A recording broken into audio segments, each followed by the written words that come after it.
Hi, we're in Greenfield talking to Gina Godfrey. Did I say that right? You did. Awesome, thank you for telling me that I said it right.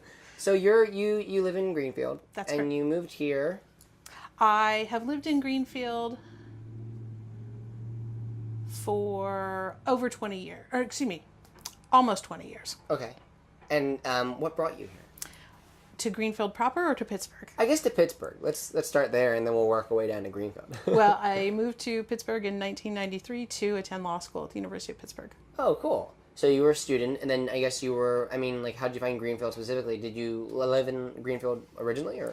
I lived in Highland Park and Shadyside my first year of law school, and then found a duplex with a couple of friends to live in my second and third year of law school. In Greenfield? In Greenfield. That's one of the secrets, I guess. I never understood why there's not more students who live in Greenfield, because it seems like almost undiscovered for students. Yes, which was why it was cheap. Yeah. And that helped. Yeah. But we were close enough that I could walk to Oakland if I chose to. Yeah, I think so. I think it's a walking distance away. Yes, and there was plenty of public transportation also. Oh yeah, tons. And so how have you liked Greenfield? Did you meet your husband here, or? I met my husband here in Pittsburgh, yes. Okay. But not in law school. Not in law school, not in Greenfield? No, not in Greenfield, but he's from Squirrel Hill. Oh, okay, cool. So right across the bridge or whatever. Yeah. Exactly. That area. So I guess tell me about what you do now. Well, right now I'm a stay-at-home mom. Okay. And a professional volunteer. Okay, that's important too. You are involved with the PTO, right? If I'm not mistaken. That's correct. I'm currently the president of the Greenfield School PTO. Okay. And I've held that office for 2 years. Okay, so the Greenfield School is, I guess, what grades? Is that? It's a pre-K through 8th grade. Okay, cool. And that's just one of the many schools that exist in Greenfield. It's the only public school that's in Greenfield proper. There's also St. Rosalia, which is also, I believe, elementary and middle school. Okay, cool. And then, and so you're in the PTO there, and I guess you can tell me about some of the things that you're doing as, I guess, a member of the PTO and president, right? That's right. So, yeah. Well, the PTO traditionally raises money in order to fund activities and resources for the students and the staff at the school. Mm-hmm. We do things like fun field trips and an event called Fun Day at the end of every year. Uh-huh. In addition, a special project we've taken on this year is we'd really like to get a playground built at our school. Right. So we both established the PTO as a 501c3 nonprofit, right. And we have been working with the Kaboom organization in order to get a playground built at the school. So there's no playground currently? That's right. Okay, and tell me about what Fun Day is. Tell me about, what are the fun things that you do on that day? Fun Day is much like a carnival for the students at school. We have inflatables and craft projects and sometimes water activities if it's hot. And it's for the children in grades K through 4 or 5, I can't remember. For their benefit or for them to do? For them to do. So it's not, is it open to the public? It's or not open to the public. It's just for the students at the school. Okay. And so then they do those activities, and then it also, does it raise money for different things, I guess? Or is it just for their... It's for all different kind of things. We try to also provide resources to the teachers if they need something special for a project or a program they'd like to do with the students and they're not able to get resources through the school district for that, they'll come to us to make that happen. In addition, we provide volunteers. We recruit other parents to come in and help with different activities and programs that the teachers would like to do. It's really great to hear people who are taking an active involvement in I guess, children and their specifically their children's, lives. A lot of people, farm it off sort of, I guess, to other people. And that's what's most important. That's what sort of creates community. And do you find that there's a big, strong community in Greenfield of people who have strong family values? Yes, there are a lot of families with children in Greenfield, and in addition, a really strong sense of community at our school. Mm-hmm.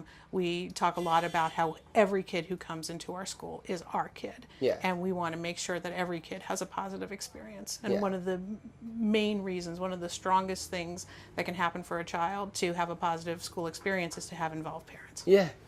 And I guess... do your kids do a lot of activities in Greenfield? It seems like a place where there'd be a lot of things for kids to do. There's that field. The field seems amazing. We just spoke to Mr. Greg, who coaches multiple teams. So. Well, in Greenfield, there's an organization called the Greenfield Baseball Association. Okay. And I have two girls who are not super interested in baseball necessarily. Right. But we do try to take advantage of lots of other resources in the neighborhood, using the pool here, programs that the rec center runs, that kind of thing. Okay. Then, no, I mean, everybody has different interests, I guess. Yeah. Yeah. But you're also involved in other committees, right? Or That's right. I've also been involved with a neighborhood organization called Connect Greenfield, and we've done things like organized block parties, we organize cleanup events, we've had things called Meet Your Neighbor Night, where we meet at a neighborhood restaurant or bar, so people can just get to know each other. They've had a monthly board game activity at a local church where people just get together to play games. Yeah. And I guess tell me about the local restaurants and bars that exist. I mean, how's your business district here in Greenfield? Well, we have two business districts. One is on Murray Avenue, I would say between Lilac Street and, say, Hazelwood Avenue. There are some businesses, and that includes a Giant Eagle and some hair salons and nail salons and that sort of thing. Yeah. We have another business district that's on Greenfield Avenue, just as you get past the corner down here by McGee Field. Yeah. Going past St. Rosalia Church, and then down the hill to 2nd Avenue. And in both of those places, we have a few restaurants and pizza places and that kind of thing, and some bars.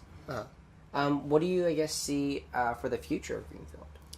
I'm seeing a lot of young couples and young families moving in. Yeah. For a while after we bought our house, we were the kids on our street. Well, we're no longer the youngest kids on the street. There are some couples and families with younger children who've moved in, or people who've moved in and had their children. Yeah. And so I'm seeing a lot more younger families than when we first moved into our house. Yeah. Which is nice. It's encouraging, and you're seeing a lot of activity in the neighborhood because of it. Oh yeah, no, it's certainly from what I've heard, it's growing a lot. People are really trying to get houses here. Young families, young professionals, and it's also close to a lot of different neighborhoods as well, right? It's practically adjacent to Oakland. Like I said before, you can walk to Oakland. Yeah. Easy transportation, either by public transportation or driving to downtown. Yeah.